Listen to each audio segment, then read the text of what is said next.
La réalité maintenant avec un témoignage qui nous plonge dans cette histoire, dans l'histoire en général. Tania, en effet, Tania Young s'est rendue à Berlin pour nous et elle a rencontré Peter, qui se souvient avec beaucoup d'émotion, lui, non seulement de la chute du mur, mais aussi des années d'oppression, bien sûr, et qui aujourd'hui, Peter regarde sa ville avec joie et plutôt apaisement. Retour en arrière, il y a 30 ans tout juste. Berlin, 9 novembre 1989. Ici, à Borlemerstraße, va se jouer un moment historique. On est ici dans un lieu qui est crucial dans l'histoire de la ville. Il y a tout juste 30 ans, s'est ouverte ici la première barrière.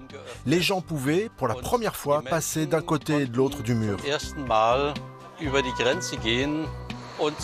Et c'est comme ça qu'on s'est retrouvés dès le premier soir, vers 20h, 21h. Ici même, il y avait déjà 500 000 personnes. Alors à ce moment-là, les soldats ont ouvert. C'était un moment historique, c'était très important. C'était un sentiment tellement puissant de voir que les gens étaient simplement libres de pouvoir aller là où ils voulaient.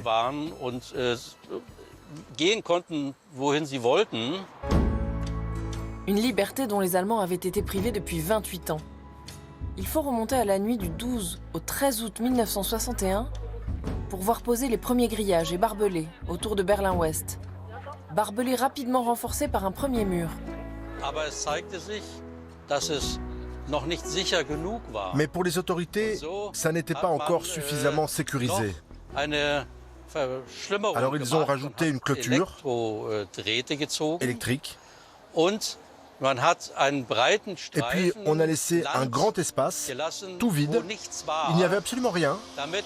Et c'était pour que les gens qui tentent de s'échapper soient repérés le plus facilement possible. Et en plus, à la fin, ce deuxième mur a été construit. Une autre sombre page de l'histoire berlinoise commence alors. Pour la RDA, c'est le début des privations et de l'oppression. Les archives du centre de documentation de Bernauer Street sont éloquentes. Je voulais ma liberté. Je voulais aller visiter d'autres pays.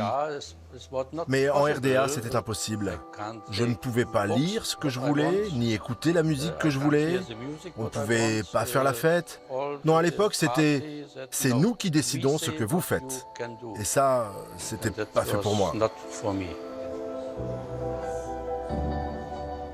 Parfois le soir, encore maintenant, quand je vois l'un de ces vieux postes frontières ouverts, les larmes me montent aux yeux. Je trouve ça tellement fou, tellement bon.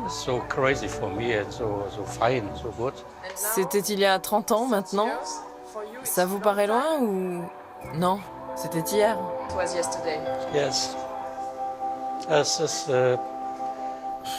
Comment dire, depuis ce moment, tout est tellement merveilleux.